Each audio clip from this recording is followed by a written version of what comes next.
Yan, good morning guys. Ang menu natin ngayon sa araw na ito ay ginisang sinigang na talakitok.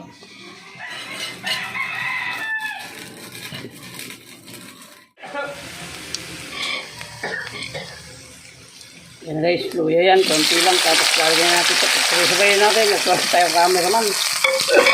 Sabay-sabayin yan, sibuyas, bawang, at saka kamatis. Yan.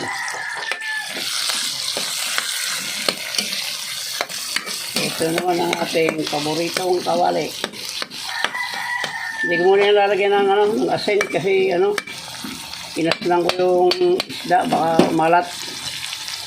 Yan, hayaan lang natin yung matunaw para ilagay natin yung ating isda.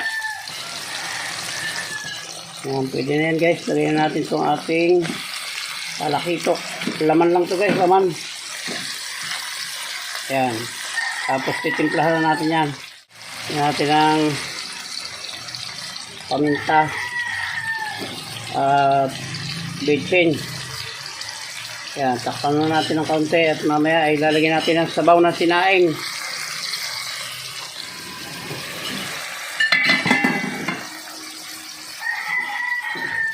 Yan guys, lagyan na natin itong ating okra at saka sili. Tapos sasabawan na natin ang sabaw ng sinaing para magsabay-sabay na yan.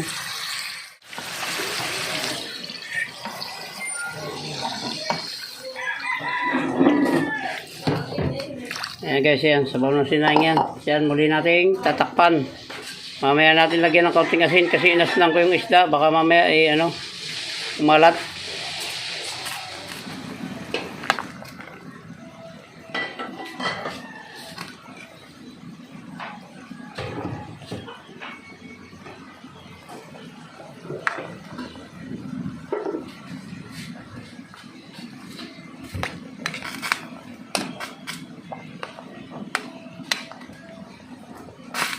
Tingnan natin yung alat.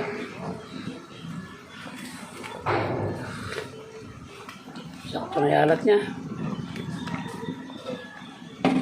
Yan, mag-aabot-abot na yan. Lalagyan natin yung petchay bago natin ilagay yung paasim.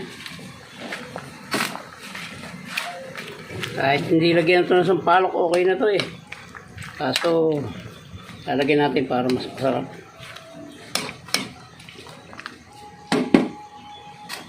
Yan, tatakpan na natin guys bago natin lagyan ng paasim.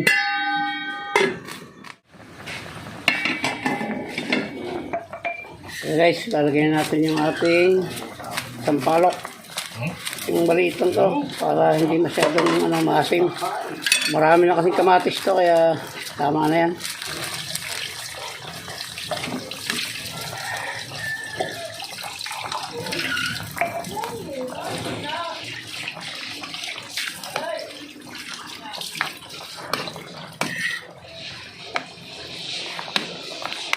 Yan guys,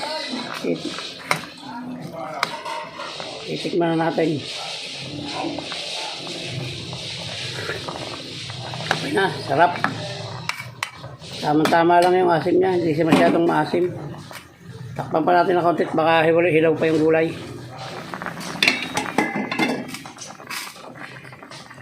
Yan guys, pwede na ito. Baka naman malabog. Ayan, muli po ay maraming salamat po sa inyo lahat. Sa lahat po ng umabot sa dulo ng vlog na ito na pagluluto ng ginisang sinigang na talakitok. Ayan, maraming salamat po sa inyong lahat.